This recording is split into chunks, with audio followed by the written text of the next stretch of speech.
สวัสดีครับคลิปนี้นะครับผมจะมาสาธิตการปรับตั้งค่าโดซิ่งปั๊มหรือปั๊มจ่ายสารละลายยี่ห้อ IMEC รุ่น KMU 0808เป็นปั๊มที่ส่งตรงมาจากประเทศอิตาลีเลยนะครับเครื่องจ่ายสารละลายยี่ห้อ IMEC รุ่น KMU 0808นะครับตัวนี้นะครับจะจ่ายเคมี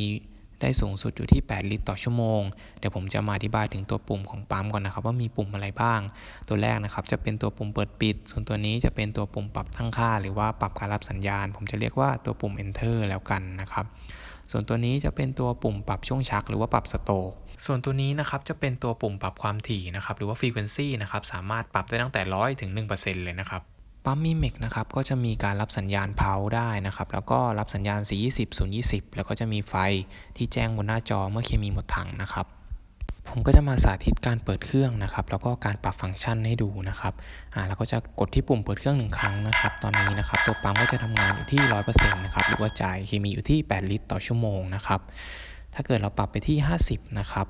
ตัวปั๊มเนี่ยก็จะจ่ายเคมีช้าลงนะครับหรือว่าจ่ายเคมีแค่ครึ่งเดียวอยู่ที่4ลิตรต่อชั่วโมงนะครับแล้วคราวนี้นะครับถ้าเกิดเราจะต้องการปรับตัวช่วงชักของตัวปั๊มนะครับเดี๋ยวผมจะทำการปรับปุ่มปรับความถี่ให้กลับไปที่ 100% นะครับเพื่อให้เพื่อนๆเข้าใจได้ง่ายขึ้นนะครับ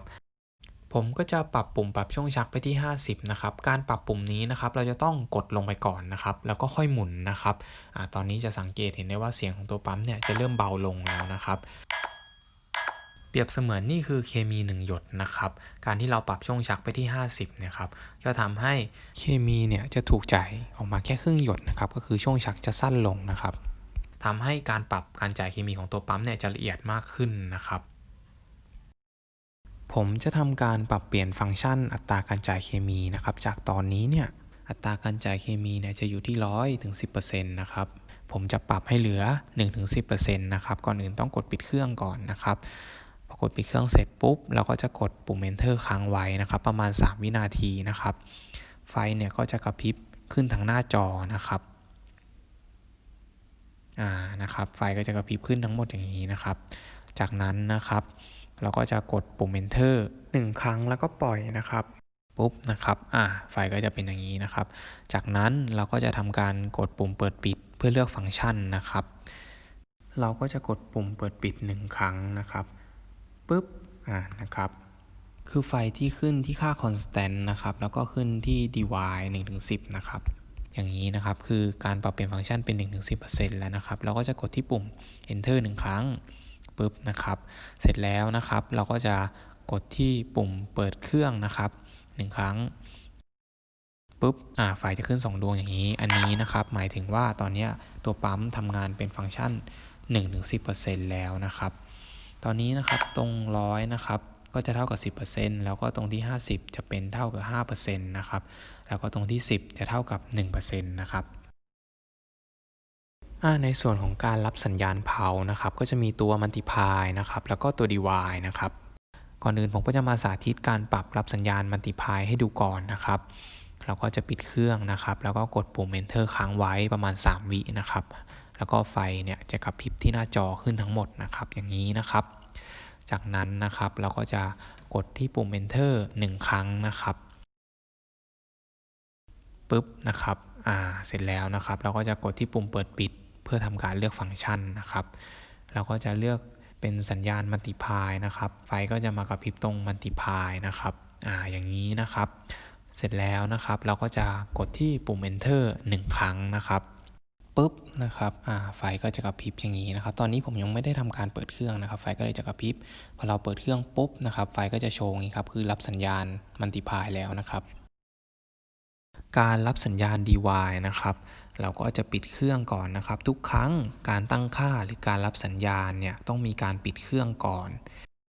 ผมก็จะกดที่ปุ่ม Enter ค้างไว้นะครับจนไฟกระพริบทั้งหมดที่หน้าจอนะครับประมาณ3วินาทีนะครับปุ๊บอย่างนี้นะครับต่อมาเนี่ยผมก็จะทำการเลือกรับสัญญาณ DY ผมจะกดที่ Enter 1ครั้งนะครับจากนั้นก็กดปุ่มเปิดปิดเพื่อเลือกนะครับการรับสัญญาณ DY เนี่ยจะมีทั้งหมด3แบบด้วยกันคือ DY 100 ถึง 1,000 แล้วก็ DY 10 ถึง 100 แล้วก็ตัวสุดท้ายจะเป็น DY 1 ถึง 10สมมุตินะครับผมต้องการเลือก DY 1 ถึง 10ผมก็จะกดที่ปุ่ม Enter 1ครั้งปุ๊บ นะครับตอนนี้ตัวปั๊มก็จะมาอยู่ที่ฟังก์ชัน dy 1-10 แล้วนะครับพอเราเปิดเครื่องไฟก็จะโชว์อย่างนี้นะครับในส่วนนี้ก็จะเป็นฟังก์ชันการรับสัญญาณ 020 กับ 420 นะครับเราก็จะปิดเครื่องก่อนนะครับเสร็จแล้วเนี่ยเราก็จะกดปุ่ม enter ค้างไว้นะครับจนไฟกระพริบขึ้นที่หน้าจอทั้งหมดนะครับประมาณ3 วินาทีปุ๊บนะครับเสร็จแล้วก็จะกดที่ปุ่ม enter 1 ครั้งแล้วก็กดปุ่มเปิดปิดเพื่อทำการเลือกการรับสัญญาณนะครับตอนนี้นะครับสีเขียวนะครับหมายถึงการรับสัญญาณ 420 พอเรากดปุ่มเปิดปิดอีกครั้งหนึ่งจะขึ้นเป็นสีแดงนะครับคือการรับสัญญาณ 020 นะครับสมมุติผมต้องการรับสัญญาณ 020 ผมก็จะกดที่ปุ่ม enter 1 ครั้งปุ๊บตอนนี้นะครับตัวเครื่องก็จะรับสัญญาณ 020 แล้วนะครับพอเราเปิดเครื่องนะครับไฟสีแดงก็จะโชว์ขึ้นมานะครับส่วนตัวเลเวลบนหน้าปัดตัวนี้นะครับก็จะเป็นไฟนะครับโชว์เพื่อแจ้งเตือนว่าเคมีเนี่ยหมดถังแล้วนะครับแล้วถ้าเกิดเราต้องการกลับไปที่ค่าพื้นฐานเราก็จะกดเหมือนเดิมนะครับก็คือกดที่ปุ่มปิดเครื่องเสร็จแล้วเนี่ยก็กดที่ปุ่ม enter ค้างไว้จนไฟกระพริบขึ้นที่หน้าจอทั้งหมดอย่างนี้นะครับเสร็จแล้วก็จะกดที่ปุ่ม enter อีก1 ครั้งปุ๊บแล้วก็กดที่ปุ่มเปิดปิดเพื่อเลือกไปที่ค่า constant นะครับแล้วเราก็จะกดที่ปุ่ม enter 1 ครั้งนะครับแล้วตอนนี้นะครับตัวปั๊มนะครับก็จะกลับมาอยู่ที่ค่า constant หรือว่าค่าพื้นฐานแล้วนะครับแล้วก็กดปุ่มเปิดเครื่องปุ๊บนะครับไฟก็จะโชว์นี้นะครับหากเพื่อนๆดูคลิปจบแล้วนะครับแล้วยังไม่เข้าใจตรงไหน